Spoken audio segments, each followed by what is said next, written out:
सन्माननीय व्यासपीठ आणि साहित्यावर वाचनावर प्रेम करणारे आपण सर्व रसिक श्रोते, आज चपराक्या दिवाळी अंकाचं प्रकाशन माझ्या हस्ते झालं याचा मला अतिशय आनंद होतो आहे. माझ्या कला जीवनाच्या कारकिर्दीत अनेक कार्यक्रमांना मी प्रमुख पाहुणी आणि कुठे उद्घाटन अशा ठिकाणी गेले, पण जी गोष्ट माझ्या अत्यंत आवडीची आहे अशा ठिकाणी मला यायला मिळालं याचा मला अतिशय आनंद वाटला. मी नाटक, चित्रपट या व्यवसायात जरी असले तरी शाळेत गेल्यानंतर मला वाचायला यायला लागलं त्या दिवसापासून ते आजपर्यंत मी वाचतच आहे. मला वाचनाची आवड आहे असं मी म्हणत नाही, मला वाचनाचं प्रचंड व्यसन आहे आणि न सुटणार व्यसन आहे. दिवाळी मला त्या फटाक्यामुळे आवडत नाही, पण दिवाळी म्हटलं की दिवाळी अंक.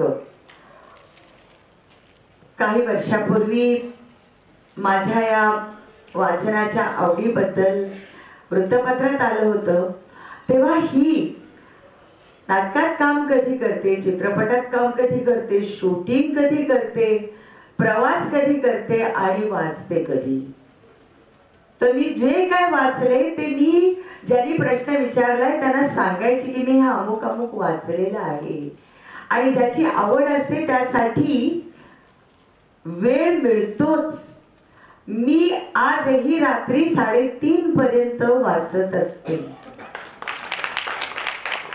माझ्या व्यवसायातल्या मैत्रिणी आहेत त्यांना मी कधी कधी म्हणते, अरे ते अमकं पुस्तक वाचलंस का, तमकं पुस्तक काय छान लिहिले नाही. आणि पुस्तकावर चर्चा, मला दागिने साड्या यावर चर्चा करायला आवडत नाही, कारण मला की म्हणजे एवढी अभिनेत्री असून मी खरं सांगते सिल्क कुठलं कांजीवरम कुठलं काहीच कळत नाही.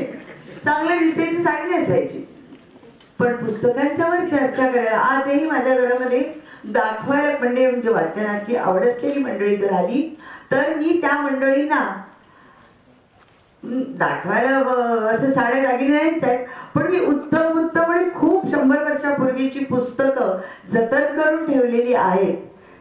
नुसती जतन केलेली नाहीत, वाचलेली आहेत आणि मग जतन केली आहेत. अशी पुस्तकं मी या मंडळींना दाखवते. आणि असा दिवाळी अंक नाही किंवा असं वृत्तपत्र नाही की जे मला माहिती नाही.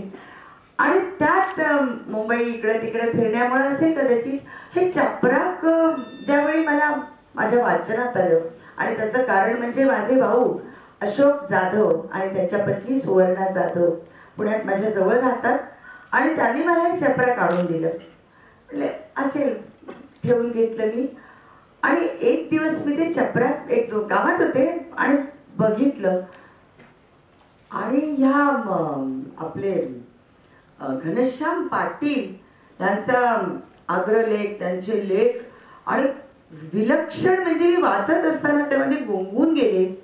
चपराक आवडलं आणि त्यानंतर ह्या आवडणाऱ्या मासिकाचा संपादक माझ्या घरी आला.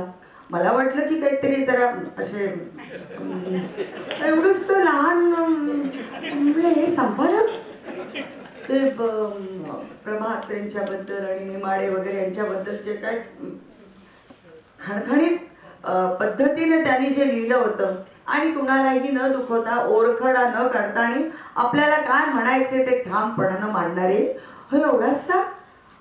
मग म्हटलं मूर्ती लहान आणि कीर्ती महान आणि त्यावेळी मला वाटलं ते मी त्यांना बोलले की म्हटलं अहो काय हो, म्हटलं वाचन आणि किती. आता मी खरं सांगते आज मला अशा कार्यक्रमांना बोलवता तुम्हा लोकांशी बोलण्याची मला संधी मिळते. त्यात मला सुधीर गाडगीळ म्हणाले ते प्राध्यापक मिलिंद जोशी फारच छान बोलतात. एक तर आधी सुधीर गाडगीळांचं मला टेन्शन, तर त्यांनी मला मिलिंद जोशींचं दिलं. म्हटलं तर मी करू काय, म्हटलं काय करू.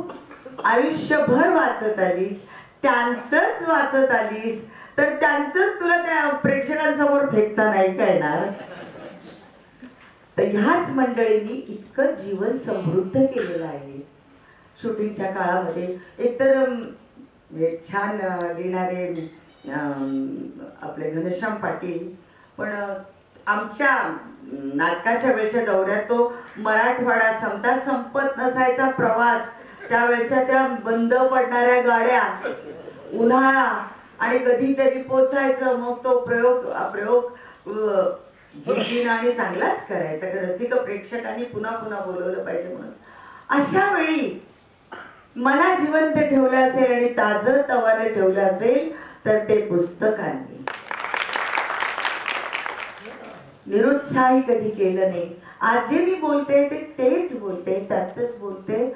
आणि मी ज्यावेळी घनश्याम पाटील माझ्याकडे आले, मला म्हणाले की असं असं प्रकाशन करायचे. म्हटलं हो वाचलं पाहिजे ना, वाचल्याशिवाय म्हटलं आजच्या पिढीला ते काय बरं म्हणतात, गुगल आणि काय ते मोबाईल, आणि असं ते नाही म्हणाले. असं म्हणू नका, वाचतायत, वाचन संस्कृती गेलेली नाही, वाढती आहे. आणि त्यांनी जी मला मनाला आनंद देणारी गोष्ट सांगितली, कारण हा माणूस उत्साही आहे, ह्या माणसामध्ये ऊर्जा आहे, आणि ह्यांच्यातली ऊर्जा ही वाचन, मला जे वाटते की संपलेली आहे वाचन संस्कृती, तसं नाहीये. वाचणारी मंडळी आहेत, त्यांच्यापर्यंत घनश्याम पाटील पोहोचत आहेत.